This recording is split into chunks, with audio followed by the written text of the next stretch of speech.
Assalamualaikum warahmatullahi wabarakatuh. Halo anak-anak, selamat pagi. Bagaimana kabarnya hari ini? Sehat? Semoga selalu diberikan kesehatan ya.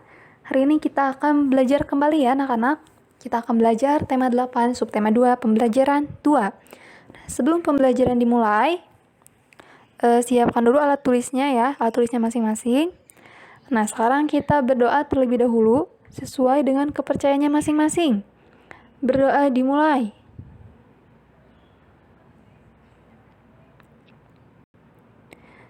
Berdoa dicukupkan. Kemarin belajar apa saja ya? Banyak ya, kita kemarin belajarnya banyak sekali.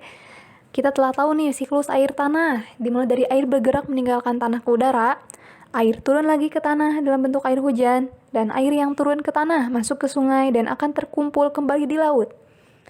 Lalu kita juga telah mengetahui perbedaan air tanah dan juga air permukaan. Iya, air tanah itu merupakan air yang terdapat dalam lapisan tanah atau batuan di bawah permukaan tanah. Contohnya air sumur. Air permukaan adalah semua air yang terdapat pada permukaan tanah. Contohnya air sungai, air waduk, air danau, dan air kolam.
Ya, tadi kalian telah menyimak ya, telah mengamati peragaan tari kreasi daerah dari beragam jenis tari berpasangan dari tarian di Indonesia ya.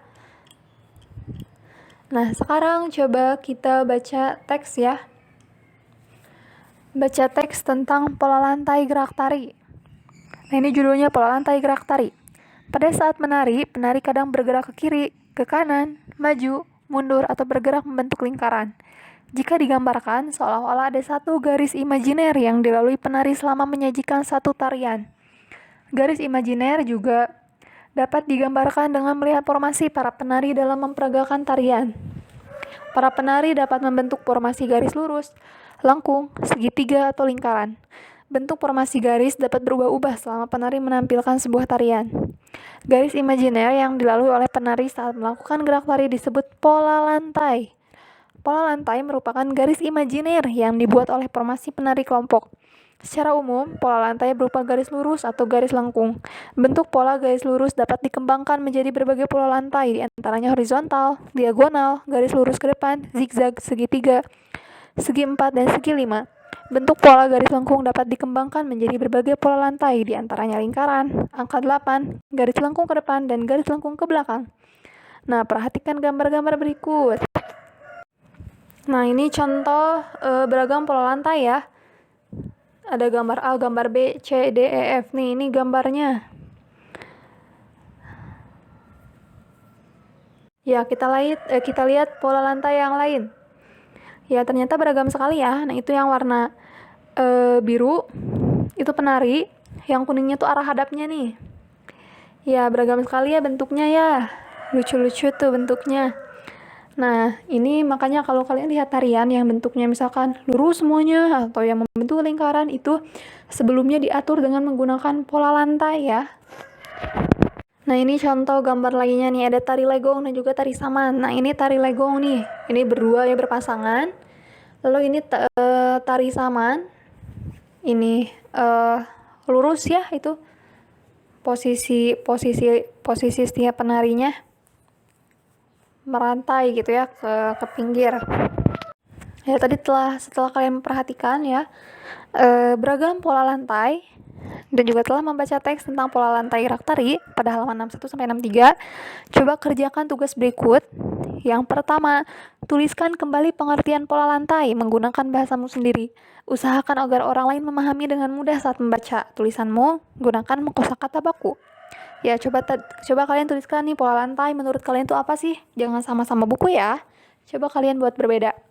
Yang nomor 2, gambarlah pola lantai yang terlihat dari gambar dua tarian pada teks tersebut. Nah, coba kalian buat nih pola lantai dari gambar dua tarian ya. Tadi ada tari saman dan juga tari legong nih. Coba kalian buat pola lantainya ya. Ya, nah di sini ada bacaan lagi nih. Coba kalian belajar membaca dalam hati ya. Ini ada siklus air dan bencana kekeringan. Coba kalian baca teksnya.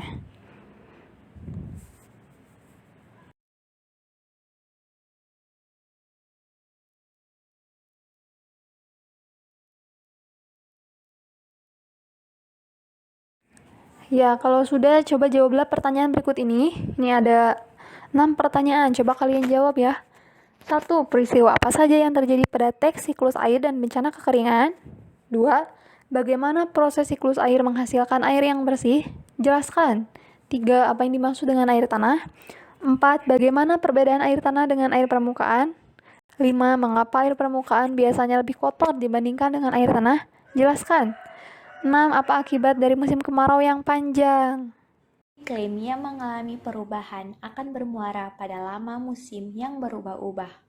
Di Indonesia, yang notabene-nya memiliki iklim tropis dengan perubahan musim yang dapat dikatakan sedang labil ini, menjadi perhatian utama bagi setiap lapisan, terutama bagi kalangan yang bergerak di bidang pertanian ataupun yang terkait dengan penggunaan lahan lainnya. Perubahan karakter iklim inilah yang juga dapat menyebabkan kekeringan. Nah, menurut teman-teman, apa sih itu kekeringan? Ayo, apa? Penasaran kan? Oke, langsung aja. Yuk, mari kita bahas. Cus! Kekeringan adalah salah satu bencana yang terjadi secara alamiah maupun karena manusia. Kekeringan yang terjadi secara alamiah dibedakan menjadi 4, yaitu kekeringan meteorologis, kekeringan hidrologis, kekeringan agronomis, dan kekeringan sosial ekonomi. Kekeringan juga merupakan suatu peristiwa yang terjadi pada musim kemarau, apalagi ketika musim kemarau panjang melanda. Secara umum, kekeringan adalah kondisi di mana suatu wilayah, lahan, maupun masyarakat mengalami kekurangan air, sehingga tidak dapat memenuhi kebutuhannya. Menurut Parwata et al. Pada tahun 2014, kekeringan merupakan hubungan antara ketersediaan air di bawah rata-rata minimal kebutuhan air untuk hidup, lingkungan, maupun ekonomi. Pernahkah kita berpikir sejenak bahwa penyebab kekeringan di suatu wilayah itu karena apa ya? Jadi gini teman-teman, penyebab kekeringan itu bermacam-macam. Yuk kita bahas. Yang pertama, musim kemarau yang terjadi terlalu lama. Yang kedua, minimnya peresapan air karena sedikitnya pohon. Yang ketiga, penggunaan air yang berlebihan. Yang keempat, kekurangan sumber air. Yang kelima, jauhnya jarak terhadap sumber air. Dan terakhir, hanya sedikit tampungan air buatan seperti waduk. Kekeringan sangat berdampak loh bagi kehidupan sehari-hari. Dampak kekeringan itu sangat dahsyat, apalagi ketika dampak tersebut sudah mempengaruhi perekonomian pada suatu daerah. Karena air merupakan hal yang sangat krusial untuk kehidupan, baik itu manusia, hewan, ataupun tumbuhan. Nah, dampak kekeringan itu seperti sumber air bersih yang kurang. Apabila sumber air bersih berkurang, maka akan berdampak pada berkurangnya konsumsi air minum yang dibutuhkan oleh tubuh manusia. Dan ketika hal tersebut terjadi, maka akan menyebabkan dehidrasi. Kondisi tubuh yang dehidrasi sangat berbahaya jika terus-menerus dibiarkan. Salah satunya dapat menyebabkan kematian. Selain itu, kegiatan seperti mencuci, mandi, dan lain sebagainya juga akan berkurang dan membuat kegiatan sehari-hari terganggu. Yang kedua, banyak tanaman yang mati. Tanaman merupakan salah satu sumber kehidupan bagi manusia. Ketika musim kemarau datang, maka akan banyak tanaman yang mati karena tanaman tidak bisa mendapatkan sumber air untuk hidup. Hanya ada beberapa tanaman saja yang bisa bertahan hidup, seperti pohon jati dan kaktus. Yang ketiga, meningkatnya polusi. Nah, dampak selanjutnya ini ketika tanaman mati, maka polusi udara akan semakin merajalela.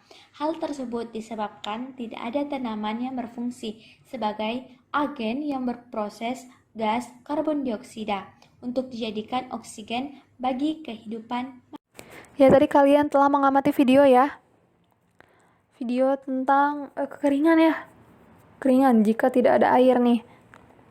Coba kalian buatlah poster nih tentang dampak siklus air bagi kehidupan. Buatlah semenarik mungkin. Ya, tadi kan kalian telah tahu ya bahwa siklus air itu sangat penting nih. Coba kalian buat poster tentang pentingnya siklus air nih. Lalu dampaknya siklus air ini nih, kalau misalkan ada siklus air apa yang terjadi, atau jika tidak ada siklus air apa yang akan terjadi ya, seperti itu anak-anak. Dibuat posternya ya semenarik mungkin, warnai sebebas kalian. Ya, hari ini kita telah belajar banyak ya. Tadi kita telah belajar tentang pola lantai, yaitu pola lantai merupakan garis imajiner yang dibuat oleh formasi penarik kelompok. Nah, kalau kalian ingat pola lantai, pola lantai itu ingat-ingat ya, pola lantai itu merupakan garis imajiner. Lalu siklus air. Siklus air menghasilkan air bersih yang berguna untuk kehidupan manusia. Dan pada musim kemarau, akibat dari semakin sedikitnya awan adalah semakin berkurangnya curah hujan. Hal tersebutlah yang membuat terjadinya musim kemarau dan membuat beberapa daerah mengalami kekeringan ya. Ya, coba kalian sekarang kerjakan soal evaluasi ya. Pada link Google Form berikut. Jangan lupa isi namanya ya. Ini soalnya ada 5 ya. Kerjakan sebisa kalian. Ini sangat mudah sekali. Ya, lalu untuk kalian nih yang masih mau belajar di rumah, nanti kalian bisa belajar dengan orang tua ya. Nanti buatlah gambar bagan sederhana tentang siklus air. Nah, tadi kan kalian telah tahu nih tentang siklus air. Nah, coba kalian buat bagan ya. Boleh dihias-hias, boleh. Sebebas kalian, semenarik mungkin. Alhamdulillah, pembelajaran hari ini telah selesai. Kita berdoa terlebih dahulu ya, sesuai dengan kepercayaannya masing-masing. Berdoa dimulai. Berdoa dicukupkan ya, Alhamdulillah anak-anak. Terima kasih banyak ya. Besok kita akan mempelajari jenis usaha ekonomi yang dikelola sendiri. Sampai berjumpa kembali. Dadah.